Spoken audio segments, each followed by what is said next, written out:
বছর ঘুরে ফের বন্যা কবলিত বাণিজ্য নগরী মুম্বাই। লাগাতার ভারী বর্ষণে অচল জনজীবন, জলের তলায় চলে গিয়েছে বহু রাস্তা। মুম্বাই সহ মহারাষ্ট্রের সমুদ্র সৈকতগুলিতে পর্যটকদের নিষেধাজ্ঞা জারি করা হয়েছে। স্কুল কলেজে ছুটি ঘোষণা করা হয়েছে। দুর্যোগজনিত নানা দুর্ঘটনায় এখনও পর্যন্ত 12 জনের মৃত্যু হয়েছে মুম্বাইতে। এখনই পরিস্থিতি ঠিক হবে না বলেই জানিয়েছে আবহাওয়া দফতর। আগামী 24 ঘন্টাতে ভারী থেকে অতি ভারী বৃষ্টির পূর্বাভাস দেওয়া হয়েছে। আবহাওয়া দপ্তরের রিপোর্ট অনুযায়ী গত 24 ঘন্টায় মুম্বাইয়ের বেশ কিছু এলাকায় 300 মিলিমিটারের বেশি বৃষ্টিপাত হয়েছে। এই অবস্থায় জরুরি প্রয়োজন ছাড়া শহরবাসীকে ঘরে থাকার পরামর্শ দিয়েছে প্রশাসন। রাজ্য জুড়ে ভারী বৃষ্টিপাত চলছে গত দুদিন ধরে। মঙ্গলবারও মুম্বাই, থানে এবং রায়গড়ের জন্য লাল সতর্কতা জারি করা হয়েছে। এছাড়াও বহু জেলায় কমলা সতর্কতা জারি হয়েছে। গত কয়েকদিনের ভারী বর্ষণ রাজ্যের নদীগুলি টইটুম্বুর পরিস্থিতি তৈরি করেছে।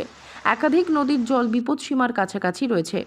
জুহু, ভার্সোভা, আকসা এবং গোরাই সমুদ্র সৈকতে সাধারণ মানুষের গতিবিধি নিষিদ্ধ করা হয়েছে। বৃষ্টির জেরে লোকাল ট্রেন পরিষেবা ব্যাহত। অন্যদিকে খারাপ আবহাওয়ার জেরে অন্তত 14টি বিমান মুম্বাই বিমানবন্দরে নামতে পারেনি। সব মিলিয়ে উদ্বেগের পরিস্থিতি তৈরি হয়েছে মুম্বাই সহ গোটা মহারাষ্ট্র জুড়ে।